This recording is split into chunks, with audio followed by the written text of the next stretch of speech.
सौदागरों का एक काफिला बगदाद की तरफ जा रहा था। उनके साथ एक नौउम्र लड़का भी था, जिसको उसकी माँ ने कुछ हिदायत देकर उस काफिले के साथ इसलिए कर दिया था ताकि हिफाजत के साथ ये अपनी मंजिल तक पहुंच जाएगा और दीन का इल्म हासिल करके खुदा के बंदों को हिदायत और रोशनी दिखाएगा। काफिला इत्मीनान से चला जा रहा था कि एक जगह कुछ डाकुओं ने उस पर हमला कर दिया। काफिले वालों ने अपना मालो असबाब बचाने के लिए बड़ी चालें चली कि किसी तरह इन डाकुओं से अपना कुछ माल बचा लें। डाकू ना उनकी चालों में आए और ना उनकी रहम की अपीलों से उनके दिल नरम हुए। काफिले के एक एक आदमी से उन्होंने सब कुछ छीन लिया। डाकू जब अपना काम कर चुके तो उनमें से एक ने नौउम्र गरीब और परेशान हाल बच्चे से पूछा, कहो मियाँ, तुम्हारे पास भी कुछ है? बच्चा बोला कि हाँ, मेरे पास 40 दीनार हैं। डाकू को उसकी बात पर यकीन ना आया तो सोचा कि इस अजीब व गरीब बच्चे को अपने सरदार के पास ले जाया जाए। डाकू उसे अपने सरदार के पास ले गया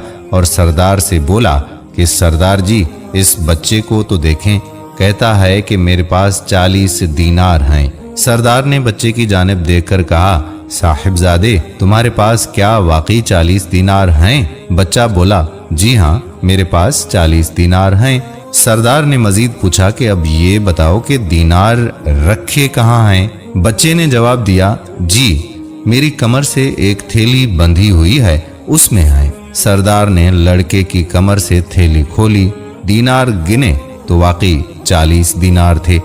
सरदार हैरत से कुछ देर उस लड़के को देखता रहा, फिर बोला कि साहिबजादे, तुम कहाँ जा रहे हो? लड़का बोला, मैं दीन का इल्म सीखने जा रहा हूँ। सरदार बोला, क्या वहाँ तुम्हारा जानने वाला कोई है? लड़का कहने लगा, जी नहीं, वो एक अजनबी शहर है। मेरी अम्मी ने मुझे ये 40 दीनार दिए थे कि मैं इत्मीनान के साथ इल्म दीन हासिल करूं। उस अजनबी शहर में मेरी ज़रूरियात का कौन ख्याल करेगा और क्यों किसी का एहसान उठाऊं? सरदार बड़ी दिलचस्पी और हैरत के साथ नौउम्र लड़के की बात सुन रहा था। उसकी संजीदगी बढ़ती गई। वो सोच रहा था कि इस नौउम्र ने ये रकम छुपाई क्यों नहीं? अगर ये ना बताता तो मेरे किसी साथी को गुमान भी ना होता कि इस परेशान हाल मुफलिस लड़के के पास भी कुछ हो सकता है। उस लड़के ने ये क्यों ना सोचा कि मैं एक अजनबी मकाम पर जा रहा हूँ,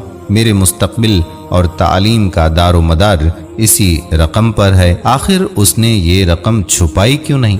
उस बच्चे की सादगी और सच्चाई ने उसके ज़मीर को झंझोड़ना शुरू कर दिया और उसने पूछा, साहिबजादे, तुमने ये रकम छुपाई क्यों नहीं? अगर तुम ना बताते और इनकार कर देते तो हमें शुबा भी ना होता कि तुम्हारे पास भी कोई रकम हो सकती है। वो बोला, जब मैं घर से निकल रहा था तो मेरी माँ ने मुझे ये नसीहत की थी कि बेटा, कुछ भी हो तुम झूठ हरगिज ना बोलना। भला मैं माँ के हुक्म को कैसे टाल देता? ये सुनकर सरदार के अंदर का इंसान जाग गया। वो सोचने लगा कि ये नौउम्र लड़का अपनी माँ का ऐसा इताअत गुजार है कि वो अपना मुस्तकबिल तबाह होते हुए देख रहा है, लेकिन माँ का हुक्म टालने को तैयार नहीं। और मैं कितने अरसे से अपने परवरदिगार के हुक्मों को रूंद रहा हूँ। उसने लड़के को गले लगाया, उसके दीनार उसे वापस किए, काफिले वालों का सामान वापस कर दिया और अल्लाह के हुजूर सजदे में गिरकर गिड़गिड़ाने लगा। सच्चे दिल से उसने तौबा की और अल्लाह ताला की रहमत ने उसे अपनी आगोश में ले लिया।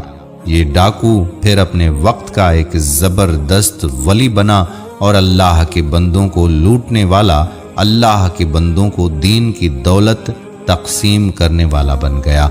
और अजीम माँ की तरबियत ने सिर्फ नौउम्र लड़के को ऊंचा नहीं उठाया, बल्कि डाकुओं की भी तकदीर बदल दी। ये वही होनहार लड़का है जिसको सारी इस्लामी दुनिया अब्दुल कादिर जीलानी रहमतुल्लाह अलैह के नाम से जानती है।